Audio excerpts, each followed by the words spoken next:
Pemirsa, jelang Pilkada serentak mencuat wacana pertemuan Anies Baswedan dengan Ketua Umum Gerindra, yakni Prabowo Subianto. Anies terlihat banyak membangun komunikasi dengan berbagai partai politik.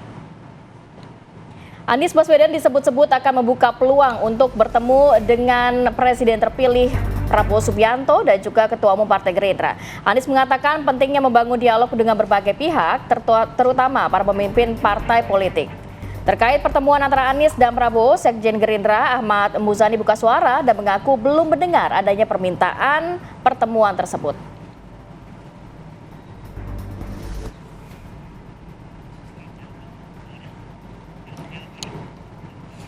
Oke, kita akan langsung melanjutkan perbincangan. Saya mau ke Bang Habib. Bang Habib, kalau melihat kan dari awal memang nampaknya Gerindra atau Kim juga tidak tertarik untuk melirik Anies Baswedan begitu ya. Bahkan di grassroots juga dinyatakan tidak ada nama Anies dalam grassroots Gerindra. Nah, kalau melihat berarti ini akan sudah firm akan mengusung paslon sendiri nantinya. Dan ya, namanya siapa yang kira-kira? Jadi gini, tidak satupun partai politik ya yang memenuhi kuota untuk mencalonkan sendiri di Koalisi Indonesia Maju ya, ataupun di seluruh partai nggak ada, baik di Jawa Barat ataupun di Jakarta. Ya. Jadi nggak bisa memang diputuskan sendiri oleh Partai Gerindra. Kemarin memang ya kita jaring aspirasi banyak muncul nama-nama. Ya. Ada Pak Ariza Patria sempat awal-awal tapi sudah cukup senyap, ya kan?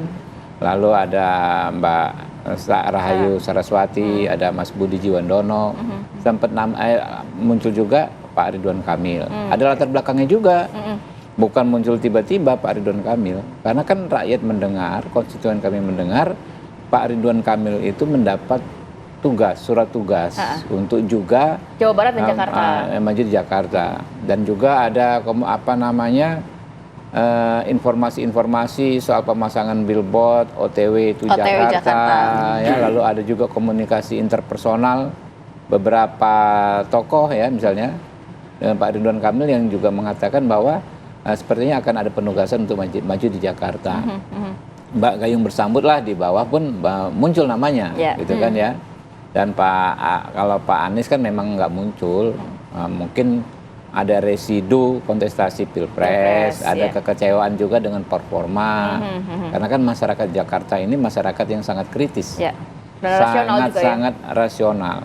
Ekspektasi mereka ke pemimpin yang mereka pilih itu tinggi sekali. Sedikit saja kita dianggap tidak perform, ya nggak deliver apa yang kita janjikan, itu jadi masalah. Diingat gitu ya? Diingat gitu. Saya tahu banget, saya ini 2 periode di Jakarta, ya, di Jakarta ya. Sebagai penantang dan sebagai incumbent. Sebagai penantang itu, Masya Allah, kayak nggak sengaja jadi anggota DPR gitu kan ya. Tapi sebagai incumbent, luar biasa. Lebih berat lagi. Beratnya, beban di pundak. Walaupun suara saya meningkat signifikan, tapi nggak gampang sekali. Kemana-mana itu kita seolah dibully dengan masyarakat. Memang pemilih Jakarta unik begitu ya Bang ya? Bang Dewan, kemana aja nih selama ini, nggak nongol. Padahal kalau kita nongol di 1 kecamatan, nggak mungkin kita di 9 kecamatan yang nongol, muncul gitu kan. Itu kan begitu, tapi ya begitu tuntutan masyarakat. Dari hal-hal sederhana aja sangat tinggi sekali ekspektasinya. Harus kita hadir tiap minggu, kemudian apa yang kita sampaikan dinilai betul-betul. Di parlemen itu kalau saya ngomong agak dianggap salah, saya dibully, bukan dibully ya, dikritik keras ketika di dapil gitu kan. Bang Habib yang sudah Jakarta 2 kali di Jakarta Timur saja berat, apalagi Kang Emil yang memang sudah populernya di Jawa Barat begitu. Nanti ke Jakarta lebih berat lagi dong. Jadi gini, Jakarta ini kan kota pusatnya segala informasi. Ya. Sehingga calon-calon baru, tokoh yang apalagi yang dari stok tokoh nasional akan sangat mudah untuk ya mulai dari titik nol popularitas. Kan orang itu kan banyak tokoh besar nggak muncul di survei karena kan nggak ada informasi apapun soal kesediaan beliau maju. Maksudnya Bang Habib dengan adanya image baru ini ada kans besar begitu dalam Pilkada Jakarta? Saya yakin.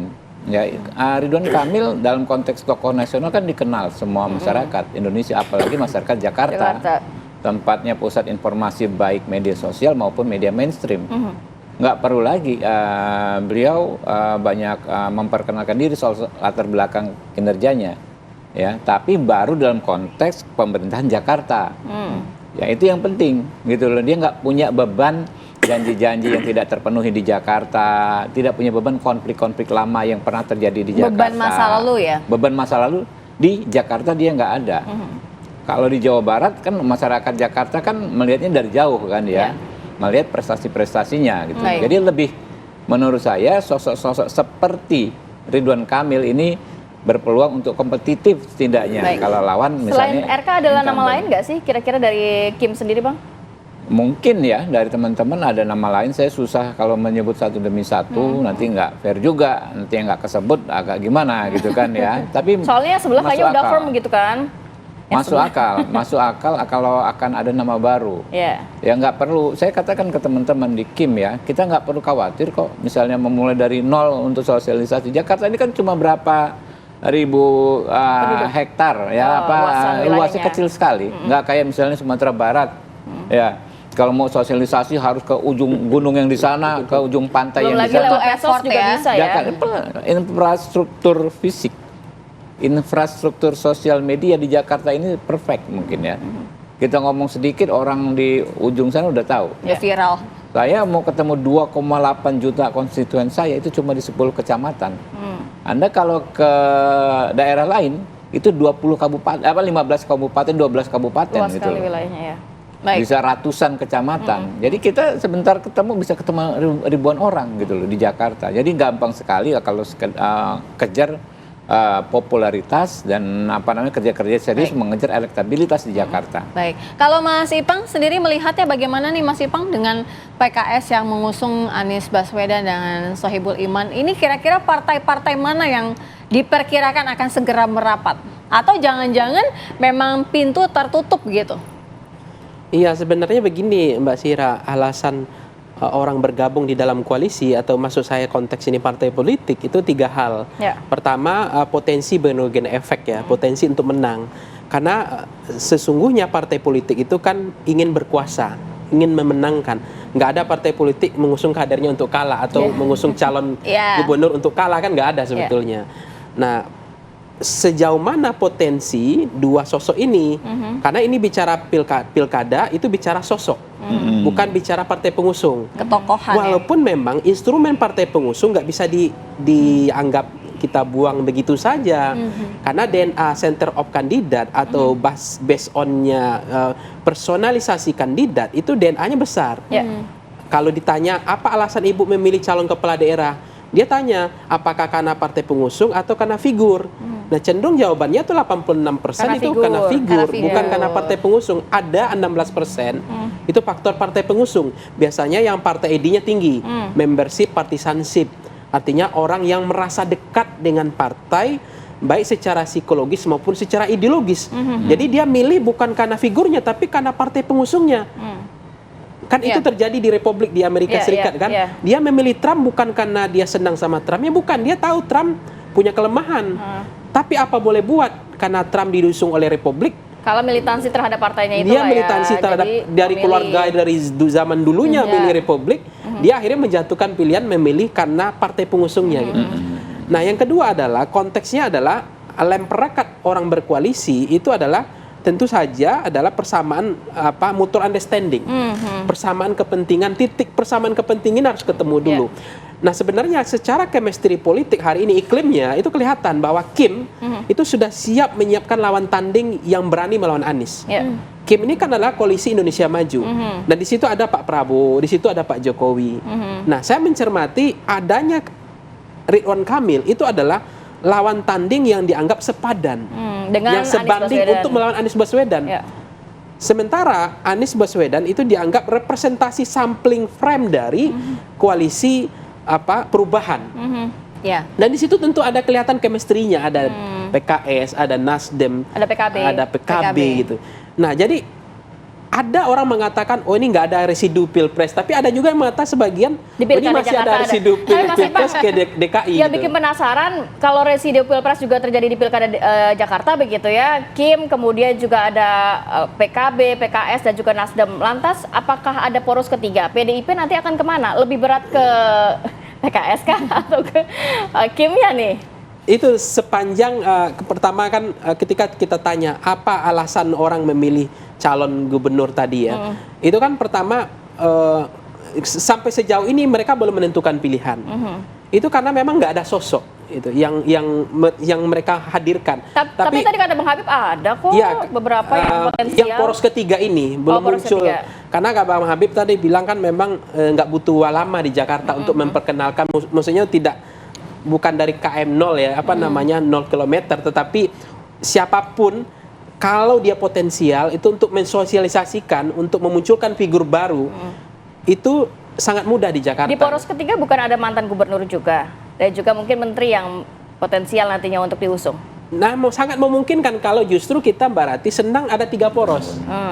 Karena akan banyak menu yang disiapkan ke masyarakat, makin variannya makin besar, pilihan makin banyak. Tapi nampaknya masih sejauh ini masih 2 poros itu. Nah, apakah kemudian tadi ada Anies dengan Sohibul Iman, Anies dengan Kaisang, kemudian tadi ada juga Ridwan Kamil dengan Kaisang, atau Ridwan Kamil nanti dari kadernya Gerindra, atau Ridwan Kamil nanti dari kadernya Golkar, atau Ridwan Kamil nanti dari kadernya partai pengusung di KIM itu sendiri gitu. Nah, sejauh yang kita cermati memang 2 sosok ini yang belum ada lawan tandingnya gitu. 2 inilah baik Anies maupun Ridwan Kamil. Nah, pertanyaannya adalah partai-partai belum siap untuk menyiapkan poros ketiga, lebih banyak menyodorkan wakilnya, kadernya sebagai pendamping Anies maupun pendamping Ridwan Kamil. Itu yang terjadi. Baik. Kalau misalnya dalam waktu dekat tinggal 3 bulan ini ada figur ketiga, itu sangat mungkin gitu. Dan di Jakarta itu sangat mungkin hadir figur ketiga ini yang dikatakan kata orang bisa jadi istilahnya tuh ya kuda hitam lah, istilahnya the power of kepepet, tapi ini menjual gitu karena tingkat kedikenalan, kedisukaan dan keterpilihannya masih terus tumbuh secara elektoral. Kalau kita lihat 2 sosok ini, ada kan alasan orang kenapa ibu belum menentukan pilihan? Hasil survei Voxpol, kenapa orang belum menentukan pilihan? Hanya karena 2 hal. Karena pertama dia tidak kenal sosoknya. Yang kedua adalah dia tidak kenal dengan program visi dan kinerjanya. Yang ketiga karena menunggu masa kampanye. Nah, dalam konteks ini 2 sosok ini kalau kita lihat range dari tingkat kedikenalannya, mungkin Ridwan Kamil itu sudah hampir 90%. Begitu juga Pak Anies mungkin sudah 95% orang kenal. Orang suka dengan Pak Ridwan Kamil sama Anies mungkin angka kisaran range 70 sampai 80%. Artinya kalau dari segi tingkat orang dikenal dan disukai, ini sudah dianggap deadlock mentok gitu. Sosok yang dikenal tapi ya, pertumbuhan elektabilitas tetap akan dinamis. Tapi kalau ada sosok baru hari ini, mungkin nggak gitu. Kalau misalnya tingkat kedikenalan baru 15%, kedisukaan baru 10%, justru dia bisa jadi kutu loncat. Ingat bahwa Pilkada DKI Jakarta kalau nggak diseriuskan itu kalah. Nah, karena kita tanyakan juga ke Mas Holid punya banyak potensi, contoh Oke maupun Ahok pernah kalah di Jakarta. Mas Holid, artinya PKS pada saat ini sudah firm, sudah sangat-sangat pasti begitu, tidak bisa lagi dilobi-lobi ada penggantian dari calon wakilnya, atau jangan-jangan ya sudah terbuka peluang untuk partai-partai lainnya bergabung dengan catatan bahwa skema Anies Sohibul Iman ini juga bisa diutak-atik. Tapi dijawabin nanti usai jeda. Kami segera kembali. Deadlock mentok